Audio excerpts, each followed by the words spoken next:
Halo guys, kembali lagi di channel Stockholic.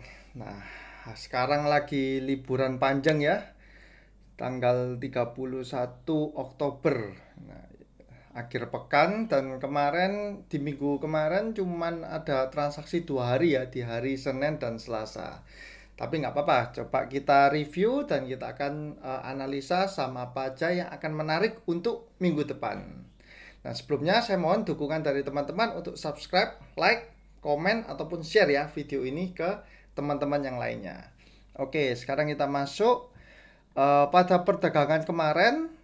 Nah, IHSG ditutup di 5.128 atau turun 0,3% ya. Nggak terlalu banyak sih turunnya. Ini IHSG-nya sideways ya. Selama minggu kemarin IHSG masih muter-muter nggak jelas di sini. Jadi nggak terlalu ada pergerakan yang signifikan. Mungkin orang-orang sudah pada mood untuk berlibur semua ya. Kemudian untuk asing masih out ya di ASG. Nah, seminggu kemarin out kurang lebih 279 miliar.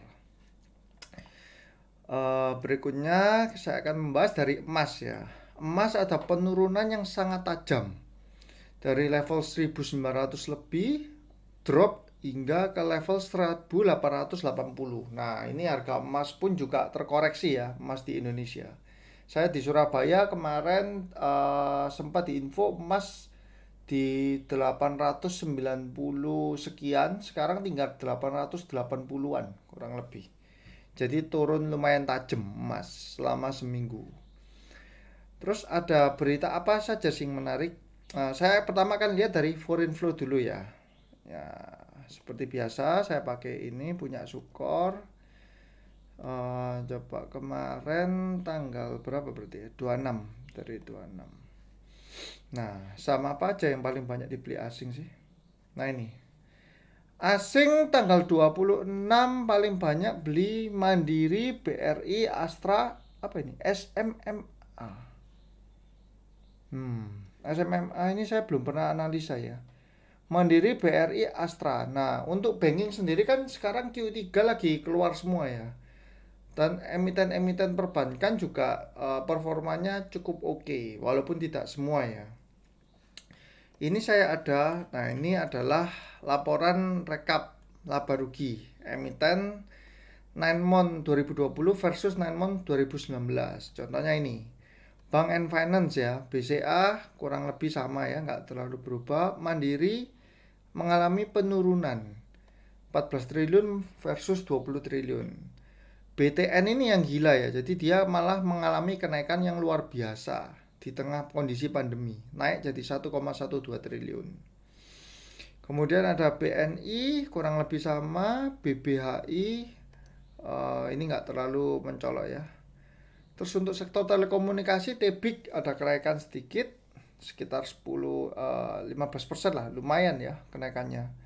Link mengalami sedikit penurunan, Bali kenaikan, ASGR penurunan tajam, DMMX naiknya gila-gilaan 400% ya. 24 miliar versus 7 miliar. Nah, ini sahamnya sempat naik, coba saya lihat DMMX. Sahamnya sempat naik kenceng kalau nggak salah. Oh, ternyata turun lagi. Jadi habis naik terus turun lagi ya DMMX. DMMX ini adalah salah satu anak perusahaan dari Kresna Group ya. Ya, Kresna kan lagi ada ribut dengan Kresna Life-nya ya. Kemudian Consumer and Pharmacy, Unilever kurang lebih sama. Saham consumer good ini memang nggak terlalu terpengaruh dengan pandemi ya. Untuk Sido ada kenaikan, MLBI nggak terlalu, Roti penurunan, MLBI malah hancur ya. RMBA minus, LPPF ini ya, alert ya, dia minus 617 miliar, dimana tahun lalu plus 1,1 triliun. Ini berarti penurunannya sangat amat parah untuk LPPF ya. Properti belum keluar, construction minus nggak terlalu ngeflek. Akra naik sekitar 15%. Astra nggak terlalu ngefek ya, penurunan sedikit. United Tractor penurunan tajam, auto penurunan, nikel penurunannya sangat parah ini. TPIA juga. Nah, AALI naik lumayan ya, 500% lebih nih labanya, kenaikannya dari 582M jadi 111M. Jadi secara banking, secara emiten yang naik lumayan bagus adalah BTN, kemudian BCA ini stabil ya. BTN, BCA, terus apa lagi tadi ya? DMMX ya. Cuman ini second liner jadi kita nggak bisa terlalu berharap fundamentalnya. Sama AALI ya, cuman ini cuma ya sama AALI itu aja. Oh ya, ada satu lagi itu adalah Bank Jabar. Ya ini mungkin kan tanggal 26 bulan 10 ya. Jadi mungkin belum terlalu update. Bank Jabar juga mengalami kenaikan laba yang cukup oke lah. Fundamentalnya juga cukup bagus untuk Bank Jabar. Jadi dari bank ada BTN, Bank Jabar, BCA yang bertahan performnya, sama AALI dari sektor CPO. CPO memang lagi naik kenceng ya. Oke. Nah, emas penurunan tajam. Untuk IHSG sendiri, oh iya, sebentar, ini belum selesai tadi saya. Mandiri nggak terlalu ya, BRI juga belum keluar. Oh, bentar, saya cek apakah BRI ada belum. Di sinilah BRI. Ya, masih belum keluar ya. BRI masih belum keluar. SMMA lah, ini saya penasaran sama apa ini SMMA ini. Coba saya cek pertama. Waduh, kok putus-putus gini? Nggak liquid kalau seperti ini, putus-putus gini. Coba ya, saya cek. Nah, ini nggak bisa. Nah, ini udah nggak bisa dianggap sahamnya seperti itu ya. BCA. Oke, nggak terlalu ada yang kita lihat sekarang yang paling banyak dijual adalah BNI. BNI tadi ada penurunan kalau nggak salah ya, untuk laporan keuangannya. Kalau nggak mirip-mirip dengan tahun lalu juga, atau penurunan. Telkom minus 200M. Telkom ini ada salah satu info yang KPK sedang memeriksa anak usaha dari Telkom. Mungkin itu yang penyebab asing kenapa kok buang barang terus-terusan.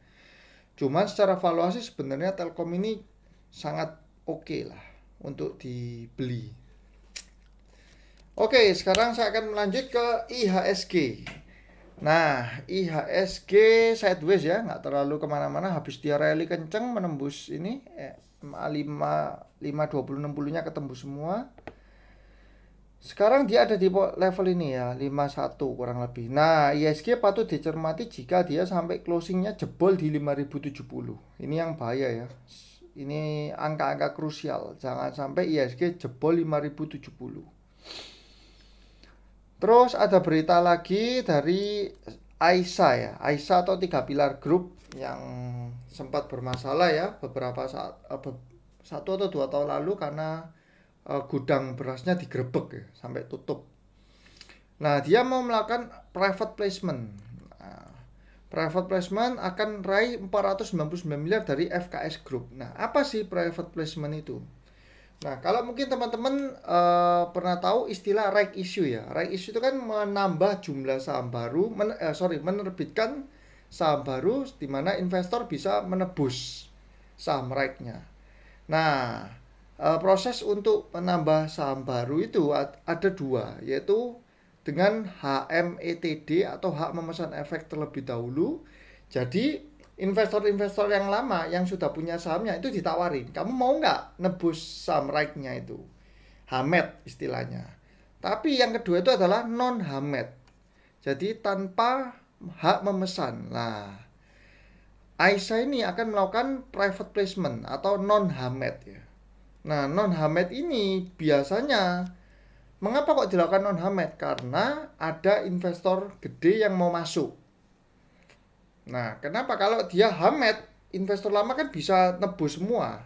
Otomatis investor yang mau masuk ini kan nggak bisa. Akhirnya dia harus melakukan non-hamed. Atau istilahnya biasanya kita sebut private placement. Jadi ada investor asing atau investor yang institusi yang mau masuk membeli sahamnya Aisyah. Nah, di sini ada artikel yang mengatakan ini FKS Group ya.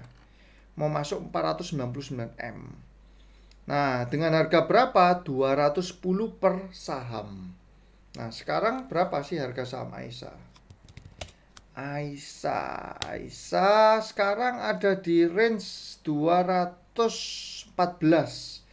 Jadi range-nya ini masih nggak terlalu berbeda ya dengan range buy-nya FKS Group ini. Nah, sebenarnya ini adalah suatu langkah yang menurut saya itu positif. Kenapa? Karena Aisyah ini kan habis terkena masalah, dia pasti membutuhkan modal yang sangat banyak gitu loh. Kalau ada investor asing yang berani membeli dengan harga 210, ya itu berarti sangat bagus prospeknya ke depan. Nah, ini ya, dalam maksudnya akan melepas 2,38 M bla bla bla bla bla. Nah, cuman ada faktor yang kurang menguntungkan bagi pemegang saham lama. Apa itu? Pemegang saham lama akan otomatis terdilusi kepemilikannya. Terdilusi itu bukan berarti kalau dulu saya punya 1000 lot terus nanti saya tinggal 700 lot. Enggak. Saya tetap punyanya 1000 lot. Tapi misalkan nih total saham Aisyah ada 1 miliar lembar. Karena dia melakukan private placement ini non-hamed, maka dari 1 M mungkin akan bertambah menjadi 1,2 M totalnya ya. Sedangkan yang saya pegang kan tetap misalkan 10.000 lot. Jadi secara persentase atas kepemilikan seluruhnya saya berkurang. Mungkin dulu saya punyanya itu 1%, sekarang mungkin tinggal 0,95%. Seperti itu. Itu istilahnya terdilusi bagi pemegang saham yang lama. Cuman aksi korporasi ini itu sebenarnya cukup bagus ya. Jadi patut dicermati untuk saham Aisyah ini. Cuma kembali lagi sekarang fundamentalnya kan lagi hancur ya. Dimana dia ini equity-nya negatif ya kan. Nih, equity-nya kan lagi negatif. Ya, nggak heran karena terkena berbagai skandal, berbagai kasus yang dulu hingga sekarang udah dibuka suspendnya ya. Cuman untuk long term, jangka waktu ke depan, kalau teman-teman mau ambil Aisyah ini harus yang pertama money management ya, modalnya jangan terlalu besar. Yang kedua, ini message-nya adalah untuk long term.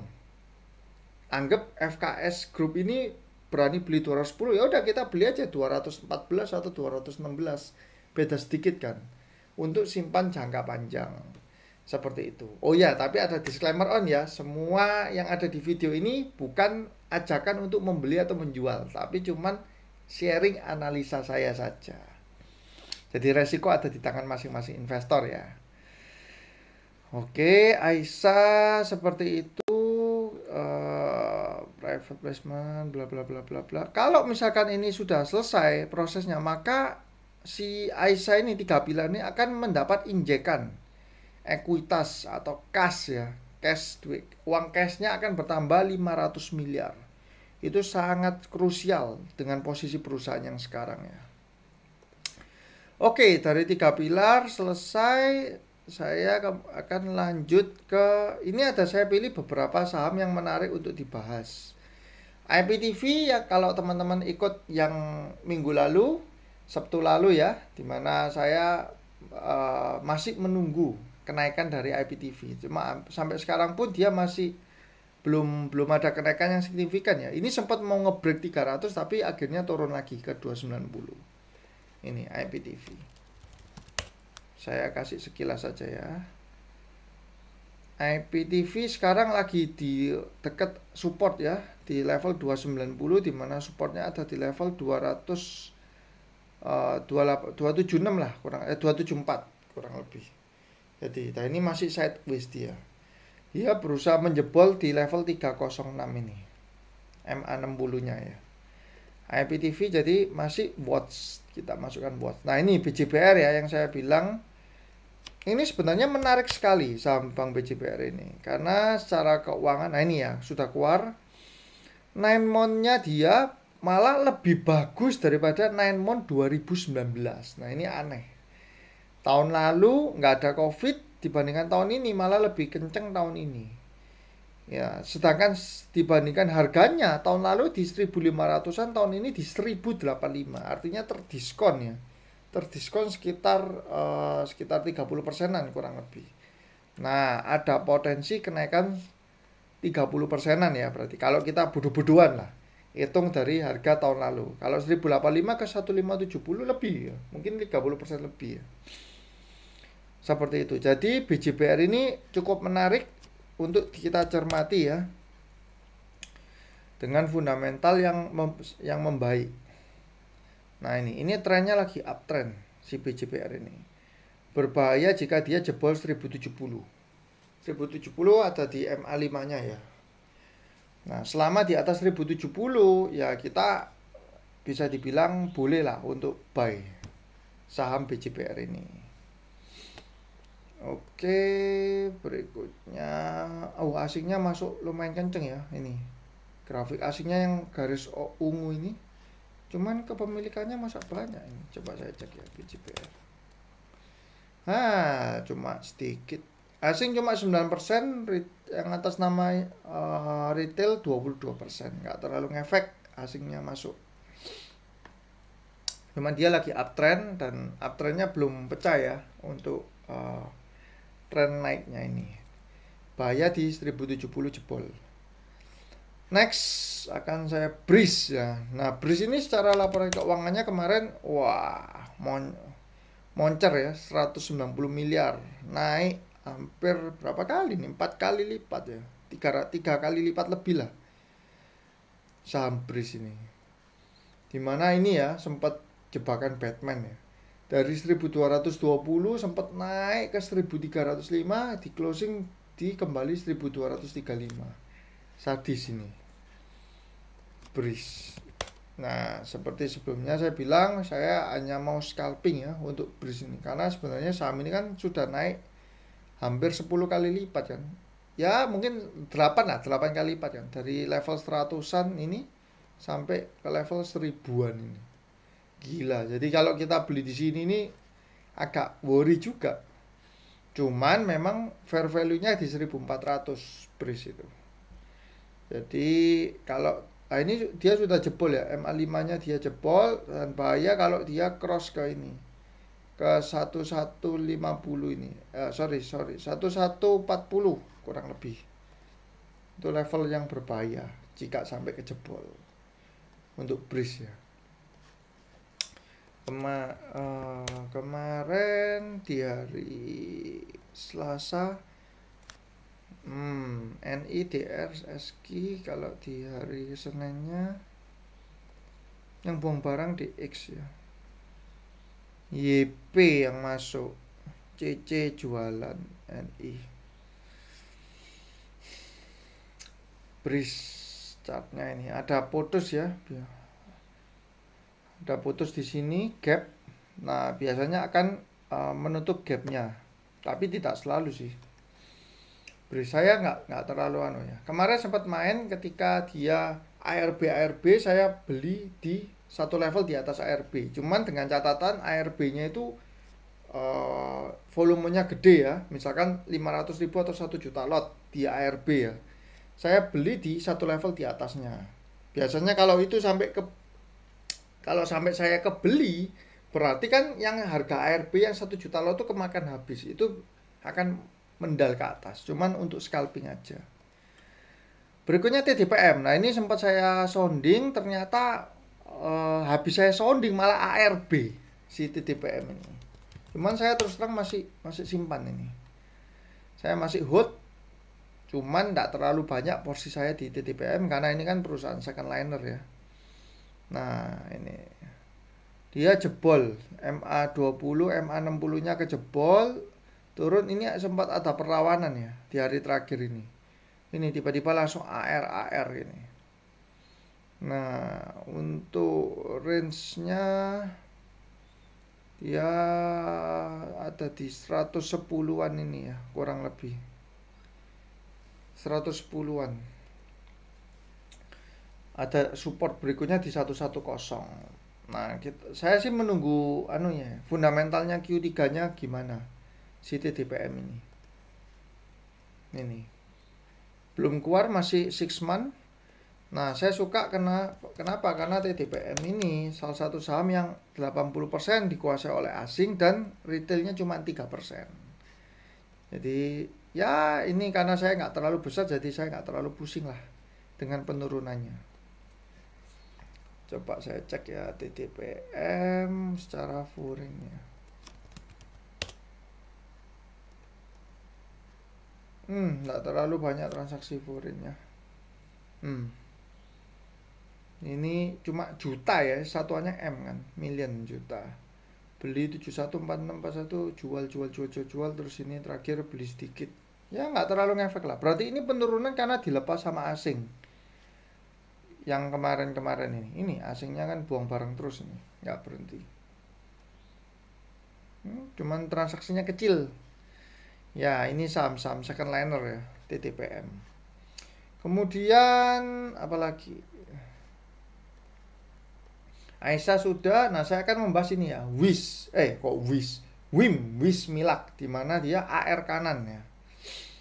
Wismilak AR kanan karena laporan keuangannya moncer. Di 9 month-nya dia profit 108 miliar berbanding 15 miliar. Jadi kenaikannya hampir berapa kali tuh? 6 kali ya. Kurang lebih 6 kali lipat. 600% kenaikannya. Nah, harganya dia langsung melambung tinggi ya. Tapi kita bisa compare juga. Kenapa sih kok bisa Wismilak ini naik? Ada kemungkinan. Itu kan tahun lalu kenaikan cukai kan cukup tinggi ya. Gudang garam, terus Sampurna itu harga. Saya kebetulan nggak ngerokok, jadi saya nggak tahu exactly harga rokok per pack ya. Cuman mungkin Wismilak ini mengincar sektor yang levelnya itu agak ke bawah lah, middle low lah. Jadi orang-orang banyak yang akhirnya membeli Wismilak. Saya pernah baca artikel itu, dia mengeluarkan produk yang memang mengincar target market itu middle low. Seperti itu. Dan terbukti ternyata berhasil ya strategi marketingnya. Omsetnya langsung naik 600%. Nah, ini menyebabkan dia AR kanan 464 miliar. Nah, kalau kita cermati sebenarnya secara book value dia ini masih 0,8 ya, which is masih jauh di bawah yang lainnya. Kayak GGRM ini kan dia 1,4. Terus HMSP ini di angka 6 kali ya.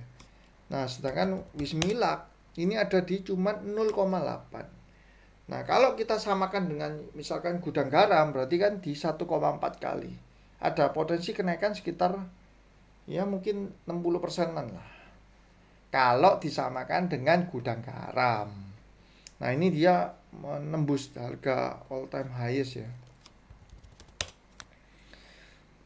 Ini dia. Nah, ini dia menembus harga yang tertinggi. Sebelumnya cuman 200-an ya. Iya. Tiba-tiba sekarang langsung jos pucuk harum ke 460-an. 464 dan 464-nya gila loh, ini tebel banget loh, 1,2 juta lot. Ini biasanya ya kemungkinan Senin besok ya pagi dibuka langsung dia naik kenceng si Wismilak ini. Cukup menarik, cuman kalau teman-teman yang belum punya barang, kalau mau ngejar hati-hati ya, hati-hati kena jebakan Batman juga. Harus benar-benar teliti kalau mau mengejar ya. Kalau yang sudah punya barang, congrats, mungkin Senin bisa dilihat sambil di hold. Kenaikannya cukup bagus dengan volume yang tinggi pula. Oke guys, sekian dulu untuk videonya. Saya juga mohon kalau misalkan ada teman-teman yang mau membagikan analisa, sharingnya bisa tulis di kolom komentar ya. Dan kalau ada teman-teman yang belum join di grup Telegram saya, Stockholics Spasi ID, bisa segera join di sana. Nah, semoga analisa hari ini dapat membantu teman-teman untuk memutuskan buy atau sell saham di minggu depan ya. Happy cuan, selamat berakhir pekan, dan sukses selalu. See you guys.